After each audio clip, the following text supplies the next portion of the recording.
प्रशिक्षणाच्या वेळी तो म्हणतो की प्रश्नाचं उत्तर दिलेलं आहे तुम्ही लोक, मी ते नाही विचारत. ते प्रश्नाचं उत्तर लिहित असताना तुमच्या काय चाललं होतं ते सांगा. बघा आता असा प्रश्न विचारतो. याला मेटाकॉग्निशन म्हणतात. आता जसे मी तुमच्याशी बोलत आहे, तर हे बोलत आहे हे तर माझ्या डोक्यात सुरूच आहे. पण अजून पहिल्यांदा अजून 1-2 गोष्टी सुरू आहेत माझ्या डोक्यात पण. ते सगळे मी बोललो तर तुम्ही लोक मारायला पण धावणार मला, पण ते ठीक आहे. पण तुमच्याही डोक्यात असे सगळे काही बरेच काही चालू असणार. माझ्याही ऐकत असताना. चाललं होतं हे पण आयडेंटिफाय करणे आणि हा उत्तर लिहित असताना डोक्यात काय चाललं होतं, असं प्रत्येक वेळा विचारतो आणि मला वाटतं अपकमिंग मेथड आहे. तुम्ही लोक तुमच्या आयुष्यामध्ये तुमच्यासाठी पण हे करा, की अरे तू हे करतोय, पण डोक्यात काय झालेलं बघ. जेवण करतोय, पण डोक्यात काय झालेलं बघ. वर्ग शिकवतोय, डोक्यात काय झालेलं बघ. नवऱ्यासोबत किंवा बायकोसोबत बोलतोय, पण डोक्यात काय झालेलं बघ. आणि मग बघितलं बरेच वेळा आश्चर्य लागलं, अरे बापरे हे चाललेलं आहे माझ्याकडे. मग काय चाललेलं आहे, ते घाबरून जाईल पण जाऊ दे. अ, आणि बरेच वेळा हे उत्तर आमच्या प्रशिक्षणातून गेले नसलेल्या लोकांना याचं उत्तर जमणारच नाही. आम्ही स्वतःकडे खूप लक्ष द्यायला शिकतो या प्रशिक्षणात. तर अशा भरपूर गोष्टी आहेत. तर मला आनंद होत आहे, की आपण एक नवीन पर्वला सुरुवात करत आहोत आणि आपण खूप पुढे जाणार आहोत आणि माणुसकीला पुढे घेऊन जाणार आहोत आणि त्यामध्ये तुम्ही लोक सिंहाचा वाटा उचलणार आहात आणि त्यामुळे अ, मी तुम्हाला सगळ्यांना शुभेच्छा देतो. मी मध्ये-मध्ये येत राहीन या 2 ते 4 रोज 6 दिवस जे चालणार आहे त्यामध्ये. पण पूर्ण मी राहणार नाही. है ना? तो थँक यू निलेश. अजून काही मला माझ्याकडनं काही बोलायला पाहिजे असे तुम्हाला वाटते, की अ, मग नाहीतर तुम्ही सुरू करा. चालेल सर, खूप छान झालंय सर. आणि स्वप्न काय म्हणतात ते असं दृष्टी समोर आलंय सगळं तुमच्या त्या सगळ्या बोलण्यातनं क्लिअर आउट झालंय. येस, आपण ग्रेट, अशा पद्धतीने पुढे जाऊ शकतो आणि आपण जायला पाहिजे. I great, think great. या सर्वांनाच अशा पद्धतीचा विचार आला असेल आणि आपण खूप मस्तपैकी पुढे जाऊ शकतो, हा कॉन्फिडन्स पण आला असेल. मला असं वाटतं सर, आता आम्ही सुरू करायला पाहिजे. बिलकुल. Please go ahead. चालेल सर, थँक्यू. Thank you. पुन्हा एकदा सर्वांचे स्वागत आणि सरांचे आभार पण. म्हणजे सर रोजच असणार आहे, होऊ शकतं की पूर्ण वेळ नसतील, पण जेव्हा जेव्हा सरांना शक्य असेल तेव्हा तेव्हा सर आपल्यामध्ये येणार आहेत आणि इंटरॅक्शन आपलं सुरू असणार. आता आपण ट्रेनिंगला सुरुवात करतोय. ट्रेनिंगला सुरुवात करत असताना आपण आता टीयूटी घेतोय. मग टीयूटी घेतोय तर टीयूटीच्या अनुषंगाने आपल्याला बऱ्याचशा गोष्टी आता समजून घ्यायच्या आहेत आणि त्या अँगलने आपल्याला ह्या सगळ्या गोष्टी बघायच्या आहेत. आपण साधारणतः हे 6 दिवसाचं ट्रेनिंग देतो. 6 दिवसाचं ट्रेनिंग असताना रोज 2 तास ऑनलाईन कोर्स असतो. 2 तासाचा हा ऑनलाईन कोर्स असतो 6 दिवसांचा, म्हणजे 12 तास. त्यानंतर व्हॉट्सअप ग्रुपवर चर्चा असते वेगवेगळ्या मुद्द्याच्या अनुषंगाने आणि त्याच्यासोबत पॅरलली गोष्ट घडते ती म्हणजे वाचन साहित्य देणे आणि स्वाध्याय सोडवणे. तर या ट्रेनिंगचं जर मेन स्ट्रेंथ जर आपण लक्षात घेतली तर ती मेन स्ट्रेंथ ही आहे की स्वाध्याय सोडवणे, रिफ्लेक्शन करणे आणि त्या चर्चेमध्ये भाग घेणे हा मेन सोर्स आहे. आणि हा 2 वे आहे. म्हणजे सगळे लोक याच्यामध्ये इन्व्हॉल्व्ह होतात आणि प्रत्येकाला प्रत्येक विषयावर चर्चा करता येते. आणि दुसरा त्यातला वे आहे तो म्हणजे स्वाध्याय सोडवणे. आणि सगळ्यात वर जर कुठलं म्हटलं आपण, जर त्याची रँकिंग ठरली तर थर्ड रँक जे काही येईल ते म्हणजे ऑनलाईन सेशन. ऑनलाईन सेशन काय आहे, तुम्ही जे काही दिवसभरात विचार करताय, जे काही विचार चाललंय त्या सगळ्याचं कन्सॉल्टेशन करण्याचं काम या 2 तासात होते. अशाच पद्धतीचं सगळं वेळापत्रक सेट आहे. सगळं मी तुमच्या समोर म्हणजे आज टाकलं नाही मुद्दाम ते. आज सेशन संपलं की मी तुमच्या समोर ते ठेवेल की कशा पद्धतीचं वेळापत्रक सेट झालेलं आणि काय काय आहे. आपण टीओटी मोड मध्ये जाणार आहोत तर काय समजून घेणार आहोत. टीओटी मोड मध्ये आपण शक्यतो 2 गोष्टीला पहिल्या 6 दिवसात न्याय देणार. पहिला न्याय देणार आहोत की आपण सेशनची मांडणी कशी असेल, म्हणजे सरांनी जो क्रम सांगितलाय, जे मुद्दे सांगितलेत ते तुमच्यापर्यंत पोहोचावे. पण चांगली गोष्ट या बाबतीत एक घडलेली आहे की आपल्या इथे असलेल्या बऱ्याच लोकांनी ते सेशन केलेले आहे किंवा मागच्या काही सेशनच्या ऑनलाईन रेकॉर्डिंग पण तुम्हाला उपलब्ध करून देणार आहोत ड्राईव्हवर. मग याने काय होईल, तो जो काही क्रम आहे, मांडणी आहे ती वारंवार आपल्याला ऐकता येईल. हा एक भाग. मग दुसरा भाग आपल्याला याच्यासोबत टीओटी मध्ये कुठला कव्हर करायचा आहे, की जी काही आपण मांडणी करतोय, जे काही आपण उदाहरणं टाकतोय, जी काही आपण सगळं प्रस्ताव त्यांच्या समोर ठेवतोय, त्याच्या मागची काय विचार आहेत आणि त्याच्या मागे टीओटीचा काय विचार आहे, एक प्रशिक्षक म्हणून त्या सगळ्या गोष्टी आपण का करतोय, तर तो भाग आपण समजून घेत आहोत. म्हणजे ऑनलाईन सेशन मध्ये आपले हे दोन्ही गोष्टी पॅरलल राहतील. सोबत हा जो काही पार्श्वभूमीचा भाग आहे किंवा याची भूमिका काय आहे आणि याच्या मागचं काय कारण आहे, तर ते कारण समजून घेण्याचं काम आपण व्हॉट्सअप ग्रुपच्या चर्चेच्या माध्यमातून करणार. हा झाला सुरुवातीच्या 6 दिवसाचे 2 भाग आपण जे कव्हर करणार आहोत. पहिला भाग काय मेथडॉलॉजी आहे आणि याच्या मागचे काय रिझन आहेत ते, आणि दुसरा भाग की मांडणी कशा पद्धतीची आहे, तो क्रम काय आहे, कुठले उदाहरणं, कुठले दाखले आणि आपण कसं सेशन घेणार आहोत. ओके. पुढचे जे 6 दिवस असतील ते असतील प्रत्यक्ष कृती करून बघण्याचे. तेव्हा कदाचित वेगवेगळ्या झूम मीटिंग पण आपण कंडक्ट करू आणि त्या झूम मीटिंगच्या माध्यमातून काय होईल, तर तिथे तुम्ही लोक प्रत्यक्ष सराव करून बघा. 77 लोकांनी नोंदणी केलेली आहे. त्यापैकी 56 लोक मला वाटते जवळपास 1000 आहेत.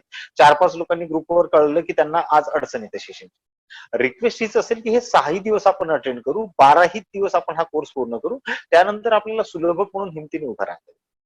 होऊ शकते की बऱ्याच वेळा सुलभक म्हणून आपल्याला विचारेल बा बाहेर जाऊ शकेल का, तर आता काही बाहेर जाण्याची गरज नाही, आपल्या घरून पण सगळे ट्रेनिंग होऊ शकतात. पण जसं लॉकडाऊन हटेल, सगळे देश एकत्र येतील, सगळं जग एक घरासारखं बनेल, तेव्हा कदाचित मग आपल्याला बाहेर जाण्याची पण संधी असेल. ज्याला संधी घ्यायची तो जाऊ शकतो, ज्याला नसेल घ्यायची तो नाही गेला तरी चालेल. पण त्या व्यक्तीला त्याच्या पर्सनल लाईफमध्ये, त्याच्या शाळेमध्ये, त्याच्या क्षेत्रामध्ये मात्र याचा उपयोग होणार. आपण वरिष्ठ अधिव्याख्याता आहात, अधिव्याख्याता आहात, बीओ आहात, तर आपल्या जे काही आहे आपलं क्षेत्र, त्या क्षेत्रामध्ये त्याचा आपल्याला उत्तम उपयोग करून घेता येईल. तर ह्या सगळ्या गोष्टीची पार्श्वभूमी सरांनी मांडलेली आहे आणि किती मोठं प्लॅटफॉर्म आपल्याकडे आहे ते सुद्धा सरांनी मांडलं. आणि हे खूप चांगलं काम आपण आता करणार आहोत. म्हणजे 30 मुलांना तर आपण शिकवत आलेलोच आहोत, त्यांना शिकवणं सुरू पण ठेवणार आहोत. पण 30 मुलांसोबत जर 30 करोड लोकांपर्यंत, मुलांपर्यंत जर आपल्याला पोहोचता येत असेल, तर मला असं वाटतं हा आपल्या लाईफ मधला एक खूप मोठी अचिव्हमेंट असेल आणि आनंदाचा क्षण असेल. आणि मला असं वाटतं की सगळं जे काही जगणं असतं माणसाचं ते याच गोष्टीसाठी असतं की मी किती लोकांच्या आणि कसं काम करू शकतो. तर ते लोकांच्या उपयोगी येण्याची संधी आपल्या सर्वांना आहे. मला असं वाटतं की आज मध्ये आवाज ब्रेक होतो निलेश, थोडस बघ काही करता येते का? सर बाकीच्यांना ब्रेक होतोय की तुम्हालाच? सर तुमच्याच नेटवर्कचा इश्यू आहे. बर ठीक आहे. चल मग म्हणजे तुम्ही बोलल्यानंतर जेव्हा तुम्ही जिओ आणि ते फायबर वगैरे सांगितलं, त्यानंतर मग मी तुमचे जे अँटिना दाखवते साईडला त्याच्याकडे लक्ष देत होतो. तर तो कधी पांढरा असतो, कधी लाल असतो, कधी पिवळा असतो. तर त्यामुळे ते आयडेंटिफाय झालं की नेटवर्कचा तुमच्या चालेल. पण अजून कोणतरी म्हणत आहे आवाज कमी येत आहे, कोण म्हणत आहे व्यवस्थित आहे. ठीक आहे. हो हो हो. तर ज्याला कमी येतोय त्याच्या हेडफोनचा किंवा कानाचा पण प्रॉब्लेम असू शकतो, आणि दुसरी गोष्ट नेटवर्कचा पण प्रॉब्लेम असू शकतो. Okay, clear voice. चालेल. Okay, thank you sir, thank you. आता आपण प्रत्यक्ष सत्राला सुरुवात करू. आजचं सेशन, आपलं जे पहिल्या दिवसचं सेशन आहे ते पण 2 तासाचं असते, पण आज आपलं ते सेशन 1.25 तासामध्ये आपण कव्हर करू. पण काय मांडणी आहे आणि काय आहे त्याची रेकॉर्डिंग पण तुम्हाला उपलब्ध असेल, त्यामुळे काही हरकत नाही. टीओटीचा भाग आपण थोडासा समजून घेऊया. जेव्हा जेव्हा प्रश्न असतील आणि शेअरिंग असतील तेव्हा साधारणतः 3 लोकांना बोलायला संधी असेल. तर जे कोणी लोक फर्स्ट रेज हँड करतील अशा पहिल्या 3 लोकांना आपण संधी देतो. नंतर जर असं लक्षात आलं की बाबा हेच 3 हात वारंवार पुढे असतात, तर मग दुसऱ्या 3 ला आपण संधी देतो. तर पहिला मुद्दा आपण चर्चेला घेऊयात आणि तुमच्या 2-3 लोकांकडनं मला शेअरिंग म्हणजे जाणून घ्यायला आवडेल की पहिला स्वाध्याय दिला गेला कालचा. काल 2 स्वाध्याय दिले गेले, त्यातला पहिला स्वाध्याय, तो स्वाध्याय होता की प्रशिक्षणाविषयीची पूर्वसमज समजून घेण्यासाठी आपण कुठली कुठली माध्यमं किंवा कुठले पर्याय, कुठले साधने वापरू शकतो, त्यापैकी बेस्ट साधन कुठलं असेल. ते साधनं बोलत असताना आपण वारंवार हे बोललो होतो की साधनं म्हणजे फक्त झूम ऍप किंवा जिट्सी वगैरे हे एवढं मर्यादित नाही. तर साधनं म्हणजे शैक्षणिक साधनं पण कुठली असतील, मग पूर्व चाचणी असेल, प्रश्न उत्तर असेल, चर्चा असेल, अशी कुठले साधनं असू शकतात आणि त्यापैकी बेस्ट साधन कुठलं असू शकते जे आपण युज करायला पाहिजे, हा एक प्रश्न होता. आणि त्याचाच लागून उपप्रश्न दुसरा असा होता की म्हणजे त्यातलं उपयोगिता वगैरे सगळं आलं. त्यानंतर दुसरा प्रश्न त्याला असा दिला होता की समजा असं लक्षात आलं की बाबा असा अप्रोच येतोय लोकांचा, त्यांचं ते सगळं पूर्वसमज जाणून घेतल्यानंतर, मग तो अप्रोच कळल्यानंतर आपण कशा पद्धतीने स्वतःमध्ये बदल करायला पाहिजे की नको बदल करायला, किंवा जे आपलं जे असेल तेच असेल का. तर मला या प्रश्नाच्या संदर्भात म्हणजे पहिल्या प्रश्नाच्या संदर्भाने थोडंसं तुम्हाला विचारायचंय. प्रश्नात काय लिहिलंय तुम्ही, काय बेस्ट लिहिलंय ते तर नाहीच, पण त्या प्रश्नामागची पार्श्वभूमी काय असेल, तो प्रश्न का बरं विचारला गेला असेल, आणि तो प्रश्न सोडवत असताना तुमच्या डोक्यात विचार काय आले, ते मला थोडंसं 1-2 लोकांकडनं जाणून घ्यायचं. तर रेज हँडचं ऑप्शन आपल्याकडे आहे, आपण रेज हँडचं ऑप्शन युज करू शकता. गणेश, तुला विनंती असेल की पहिल्या 3 लोकांना पण संधी. अच्छा, देवीदास गोसावी सर आहेत sir, please. Devidas Gosavi sir, Vilas Mitkari sir, असे 2 हात आलेत वर, तिसरा येईल तोपर्यंत. Okay, Devidas sir. मला असं वाटतं पहिला जो प्रश्न आपण टाकलाय, कारण आजची कोरोनाची स्थिती पाहता आपल्याला प्रत्यक्ष फेस टू फेस ट्रेनिंग घेणं शक्य नाहीये. आणि असं असताना आपल्याला जर मुलांपर्यंत पोहोचायचंय, शिक्षकांपर्यंत पोहोचायचं, तर कुठल्या कुठल्या साधनांचा यूज आपण करू शकतो, त्याचा प्रभावी वापर कसा होईल आणि त्याच्या मर्यादा काय असतील, कदाचित हा विचार असेल या प्रश्नामध्ये. Okay, thank you. Next Mitkari sir. Vilas Mitkari sir please. Vilas Mitkari sir, तुमचा माईक ऑन करा. व्हिडिओ ऑन केलाय तुम्ही, माईक राहिला. Okay okay. मी विलास मिटकरी, जिल्हा परिषद प्राथमिक रुडी, तालुका मानवत, जिल्हा परभणी. सर, आपण ज्या पद्धतीने प्रश्न विचारला, तर तो प्रश्नाचा उत्तर देताना आम्ही सर्वात असा विचार केला की सध्याची कोरोनाची परिस्थिती.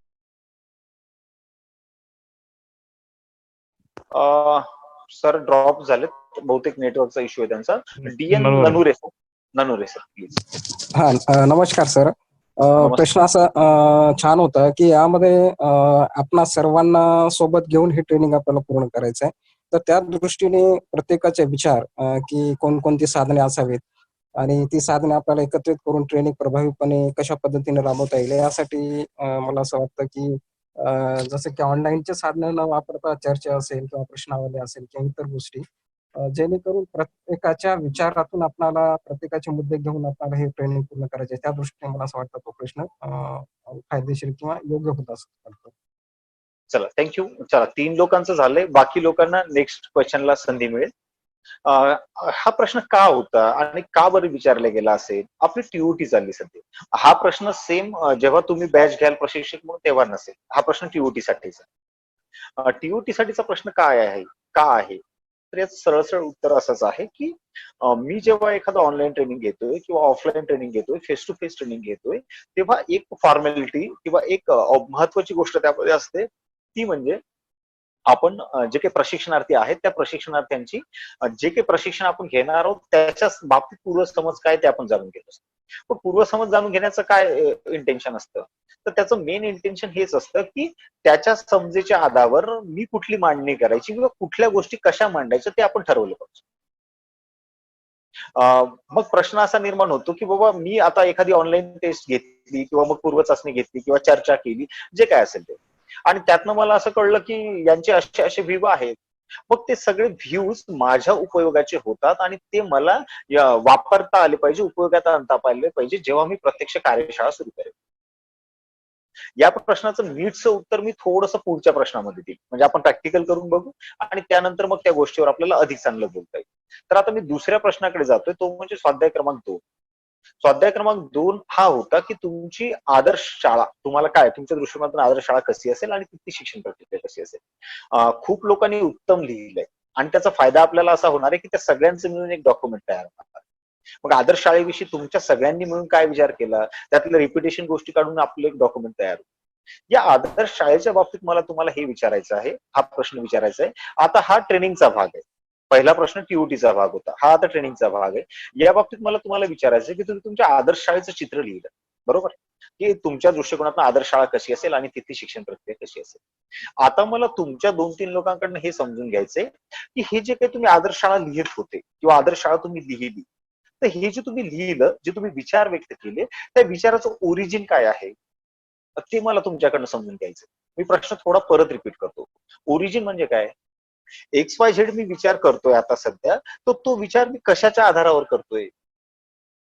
म्हणजे फॉर एक्झाम्पल मी म्हटलं की शाळेमध्ये अशी काहीतरी ग्रीनरी असायला पाहिजे. मग शाळेमध्ये ग्रीनरी असायला पाहिजे हा विचार माझ्या डोक्यात कुठून आला किंवा त्याचं ओरिजिन काय आहे? तर ते ओरिजिन मला तुमच्या 2-3 लोकांकडून समजून घ्यायचं. बघा, परत सर म्हणतात तसं तुम्ही आदर्श शाळेमध्ये काय काय लिहिलं ते अजिबात इथं शेअर करायला नको, कारण ते सगळ्यांनी वाचले तुम्ही लिहिलेलं. त्यामुळं आदर्श शाळा कशी असेल यावर आपण नाही बोलत. तुम्ही जे काही आदर्श शाळा आहे अशी अशी असावी असं लिहिलंय, तर त्या मागचा त्याचा आधार काय, त्या विचारांचं ओरिजिन काय, ते विचार कुठून आले ते थोडंसं आपल्याला शेअर करायचं. तर पहिल्या 3 लोकांना संधी असेल. गणेश, कोणी प्रेझेंट केले? अच्छा, मनोज भुजबळ, दीपिका आणि वर्षाराणी मुंगासे. ओके, 3 ठरलेत, बाकीच्यांना पुढचे प्रश्न असेल. Manoj Bhujbal sir please. हा सर, माझ्यातल्या ज्या काही सुप्त इच्छा होत्या, मी जे सतत विचार केले, जे ऐकलं, वाचलं, पाहिलं आणि ते मला करावं असं वाटत होतं, ते सगळं काही जे काही मी लिहिलं त्याची पार्श्वभूमी माझ्या विचारात होती, जे पूर्वचे अनुभव माझ्या मेंदूवर कोरल्या गेले होते. चालेल. भुजबळ सर, ते विचार कुठून आले असं काही लक्षात येते का? हा, कारण एक ध्येय लिहिलेलं होतं. तुम्ही जे काही ध्येय लिहिले किंवा जे काही पॉइंट लिहिले ते कुठून तरी तुमच्याकडे आलेले असतील ना. हा, विचार प्रक्रिया बनली होती तशी. आता ती कुठून बनली किंवा कुठल्या कुठल्या घटकातून बनली हे काही आयडेंटिफाय होतंय का?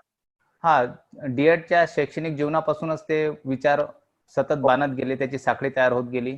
जसजशी सर्व्हिस सेवा वाढत गेली, अनुभव वाढत गेले, ती चेन दृढ होत गेली. Okay, self experience its origin of your thoughts. Okay, thank you. That's it. Next.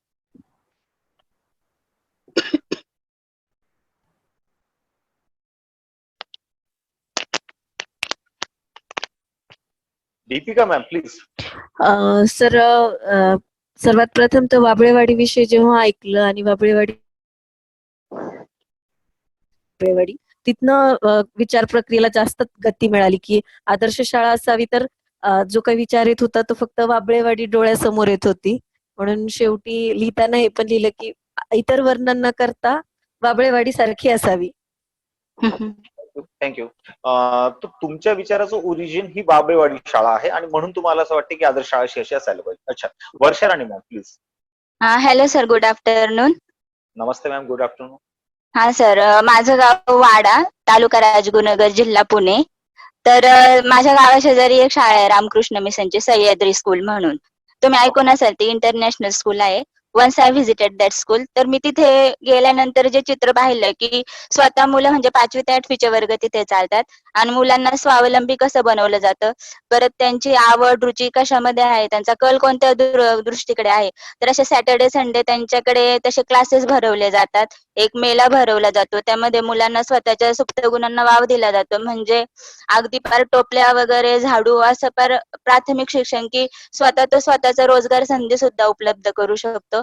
तर अशी आणि स्वतः इलेक्ट्रिसिटी पण ते जनरेट करतात. परत स्वच्छता कशी ठेवली जाते किंवा एकमेकांना मदत कशी करायची, असे अनेक पैलू मी त्या शाळेमध्ये बघितले. आणि ती शाळा बघितल्यानंतर म्हणजे मी भारावूनच गेले की म्हटलं आपल्या शाळांमध्ये असं का होत नाही. म्हणजे असं ए टू झेड शिक्षण, म्हणजे लहान वयातच म्हणजे मुलांची ग्रास्पिंग पॉवर जास्त असते ना, तर ते अनेक गोष्टी करण्याची त्यांची क्षमता असते. तर अशा लहान वयातच मुलांना अधिकाधिक गोष्टी जर आपण शिकवल्या तर आपण आताचे चित्र पाहतो की अगदी ग्रॅज्युएशन झाल्यानंतर सुद्धा मुलाला माहित नसतं की नक्की मला काय, कोणत्या क्षेत्रात करिअर करायचंय, काय करायचंय. तर ही जी वर्षा राणी मॅम. दुरावस्था आहे ती टाळण्यासाठी हे वर्षा सगळे राणी मॅम. विचार माझ्या मनात आले. Ma'am, very good, thank you. Okay. अगर संक्षिप्त में कहे तो आपके विचारों का जो ओरिजिन है वह स्कूल है जो आपने देखी है और जिसको देख Yes, के आप yes. प्रभावित हुए. बहुत Yes, बढ़िया. sir. Yes. चलिए, बहुत ही अच्छा इंटरेक्शन और शेयरिंग इन तीनों से हमारा हुआ है. थोड़ा हम आगे बढ़ते हैं और सोचते हैं कि ये चीज हम ट्रेनिंग में क्यों यूटिलाइज करते हैं और मुझे उस चीज का क्या फायदा हुआ. पहला फायदा तो ये हुआ है कि आप सभी लोगों के जो लिखा है वो मैंने पढ़ा है. हो सकता है कि बहुत डीप में ना पढ़ा, लेकिन उस पे से नजर तो डाली है और थोड़ा सा देखते देखते मैं आगे बढ़ा. तो इस चीज से क्या होगा, इस चीज से ये होगा कि कौन आइडियल स्कूल के बारे में क्या क्या सोच रहा है, ये थोड़ा सा क्लियर आउट होगा. उस आदमी की क्या सोच है उस पे डिपेंड करेगा, ये उस सोच पे डिपेंड करेगा कि आप उसके साथ बाद में जब इंटरेक्शन होगा उसके साथ कभी, तब आप उसके साथ किस तरीके से उसको हैंडल करोगे या किस तरीके से उसको रिस्पॉन्ड करोगे. तो ये चीजें जानने के लिए भी हमें ये एक्सरसाइज करनी होती. दुसरी चीज इसमें मेन क्यों रखा गया आहे, काय कारण असू शकते हे ठेवण्याचं, तर त्याचं कारण हे आहे की बऱ्याच वेळा जसं आता तुम्ही लोकांनी लिहिलं, तुम्ही टीओटीचे ग्रुप आहात आणि फार तुम्ही शाळा बघितलेल्या आहेत, खूप सारं स्वतःवर काम केलेलं आहे. या सगळ्या कामाच्या आधारे तुम्ही ते लिहिलं, खूपच इम्प्रेसिव्ह आहे. माझा प्रश्न तुम्हाला असा आहे, तुम्ही चॅट बॉक्स मध्ये पण लिहू शकता, इतर जे सामान्य शिक्षक आहेत काय त्यांची पण उत्तर अशीच असू शकतात असं तुम्हाला वाटते. तर शक्यता असेल की या दर्जाची त्यांची उत्तर नसतील किंवा त्यांची उत्तर काहीतरी अपेक्षा वेगळ्याच असतील आदर्श शाळेविषयी. म्हणजे आता तुम्ही जेव्हा ट्रेनर म्हणून काम कराल तेव्हा तुमची ही गोष्ट असेल, भौतिक सुविधांना फारच जास्त महत्व त्यांनी दिलेलं असेल आणि आयडियल स्कूल जी काय असेल ती त्या आधारावर बनली असेल. मग प्रश्न काय निर्माण होतो, हे ओरिजिन का शोधायचे. ओरिजिन यासाठी शोधायचे की तुम्ही जो विचार करताय, जो विचार तुम्ही ठेवलेला आहे, त्या विचाराचं ओरिजिनच जर चुकीचं असेल तर, किंवा त्या विचाराचं ओरिजिनच जर प्रभावी नसेल तर मग काय, मग कसं.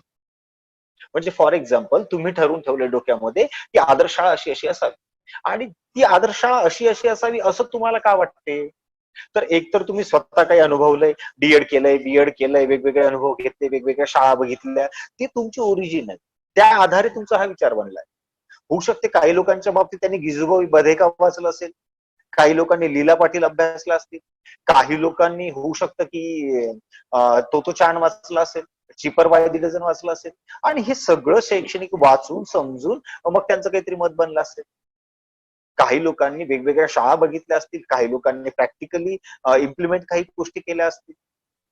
सांगण्याचं तात्पर्य तुमच्या विचाराचं ओरिजिन काय आहे त्यावर डिपेंड करतं की तुम्ही मांडलेला विचार किती प्रगल्भ आहे किंवा किती तो स्वीकार्य आहे किंवा असू शकतो.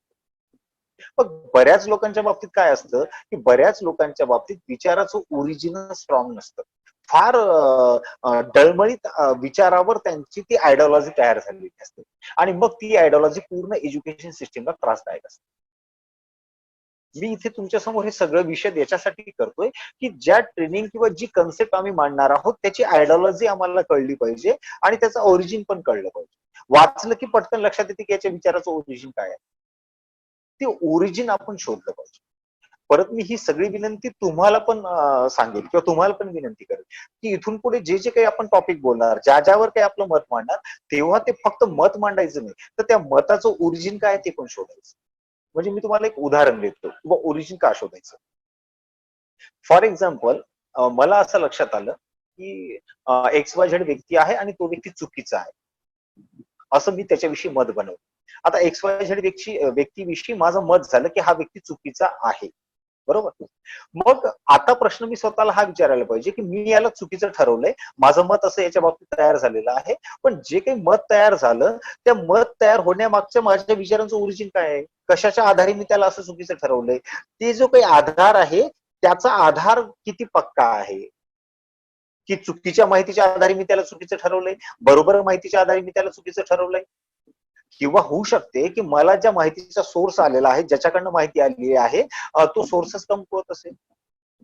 असं जर एखाद्या व्यक्तीविषयी मत बनवताना होऊ शकते, तर तसंच बाबतीत आपल्या एखादी आयडियल शाळेविषयी मत बनवताना पण होऊ शकते. आणि अशी शक्यता अजिबात नाकारता येत नाही शिक्षण क्षेत्रात. मग शिक्षण क्षेत्रात जी काही मतं बनलीत, ती मतं कशाच्या आधारे बनलीत? डीएडच्या आधारे बनली असतील, बीएडच्या आधारे बनली असतील, बिहेवियरिझम वर्तनवादाच्या आधारे बनली असतील, किंवा आजूबाजूची सगळी प्रक्रिया पाहिली त्याच्या आधारे बनलेली असतील. मग त्या सगळ्या प्रक्रियेला आणि सगळ्या गोष्टीला त्या ओरिजिन मला शोधता आलं पाहिजे. ओरिजिन जर शोधता आलं तर माझं मत मला अधिक परिपक्व करता येतं किंवा बदलवता पण येतं किंवा योग्य दिशेने जाता पण येतं. त्यामुळे ओरिजिन शोधता आले पाहिजे आणि ओरिजिन शोधले पाहिजे. मग ट्रेनर म्हणून मला याचा उपयोग काय? तर ट्रेनर म्हणून मला पुढील जो व्यक्ती 6 दिवस माझ्या सोबत राहणार आहे तेव्हा मला त्याच्या सोबत इंटरॅक्शन त्या लेवलने जाऊन करता येईल. त्याचं ओरिजिन मला शोधता येईल. आणि म्हणून ओरिजिनचा मुद्दा आपण मांडतो की बघा आता महत्वाची गोष्ट काय, 6 दिवस जर आपण ही पॅडागॉजी त्याला सांगणार आहोत तर त्याच्या पण काही धारणा बनलेल्या आहेत, त्याचे पण काही मतं बनलेले आहेत. त्या मतावर जर त्याला काम करण्यासाठी प्रेरित करायचं असेल तर आपल्याला या ओरिजिनला हात घालता आला पाहिजे. त्याच्या ओरिजिनला जर आपण हात घातला, ही मांडणी जर आपण सुरुवातीला केली तर तो स्वतःला रिलर्न आणि डिलर्न करायला पण तयार असेल. डिलर्न म्हणजे काय की काही शिकलेल्या गोष्टी विसरून जाणे किंवा काढून टाकणे, कि अरे नहीं यार ये तो मैं गलत सीखा था, ये कुछ चीज काम की नहीं, अब मेरे को ये सीखना है और हो सकता है जो अच्छी चीज है उसको रिलर्न भी करना है. ह्या सगळ्या गोष्टी करायसाठी त्याला ओरिजिन काय असतं आणि ओरिजिन कसं शोधायचं यावर आपण चर्चा केली.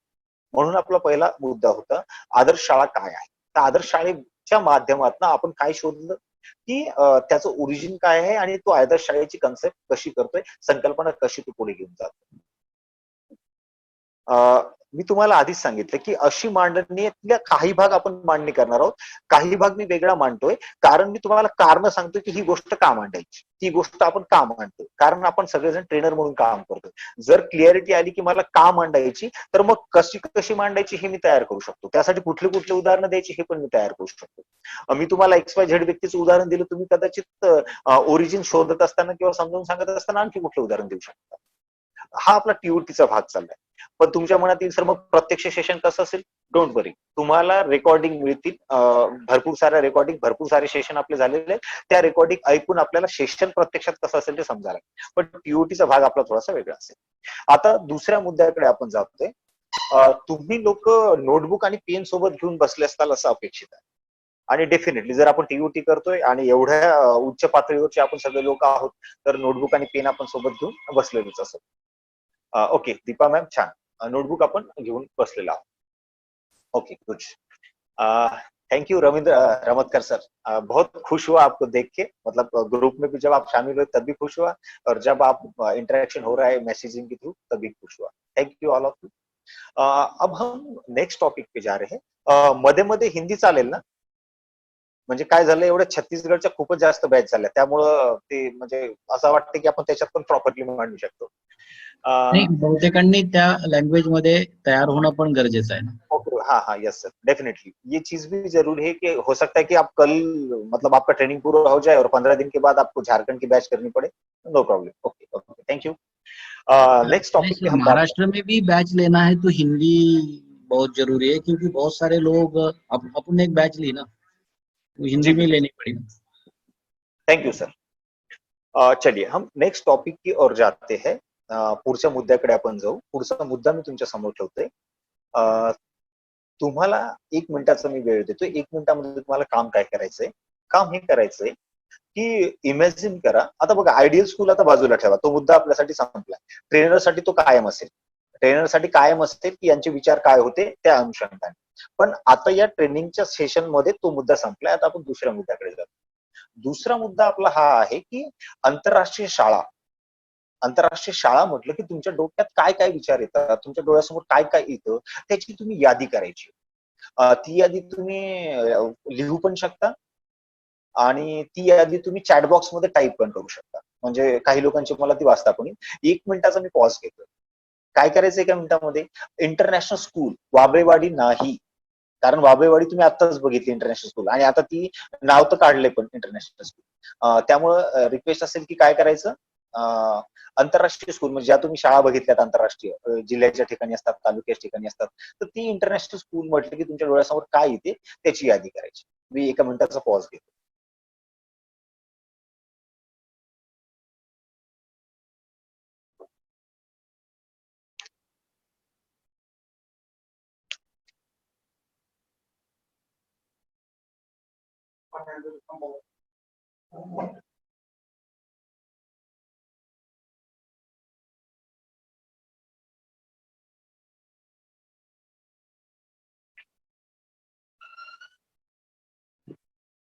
आंतरराष्ट्रीय शाळा म्हटल्यास डोळ्यासमोर काय काय येते, त्या वस्तूंची, त्या गोष्टींची, त्या बाबींची आपण यादी करतो.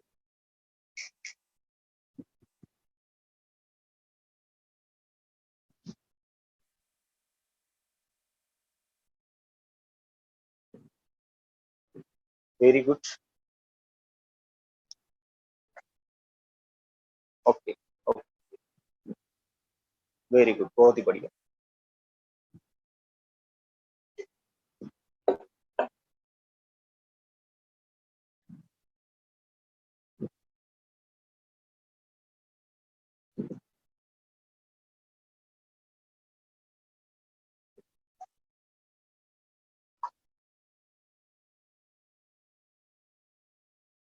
चलिए, थँक्यू. आपला 1 मिनिट झालाय. आता आपण थांबतोय. यादी तुम्ही पेस्ट करताच ग्रुपमध्ये. आता कुठल्या तरी 2 किंवा 3 लोकांना आपण संधी देतोय. संधी यासाठी देतोय की तुम्ही, ओके चला, संधी आपण नंतर देऊ, म्हणजे पुढचा एक प्रश्न झाल्यानंतर, एक पुढचा पॉइंट झाल्यानंतर. पुढचा प्रश्न असा आहे, जसं हे आपलं लिहून झालंय, याच्या समोर किंवा याच्या बाजूच्या पेजला किंवा याच्या एकाच पेजवर दुसऱ्या बाजूला आता यादी ही करायची. आंतरराष्ट्रीय शिक्षण म्हटलं की आता तुमच्या डोक्यात काय गोष्टी येतात, तुमच्या डोळ्यासमोर काय गोष्टी येतात, त्याची यादी करायची.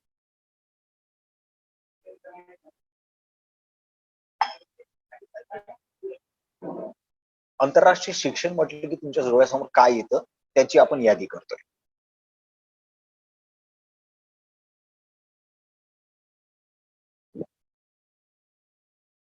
1 मिनिटाचा आपल्याला वेळ आहे, तोपर्यंत पॉज घेतोय.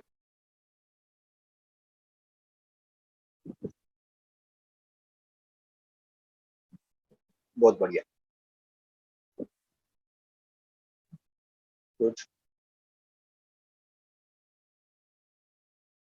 Nice. Okay.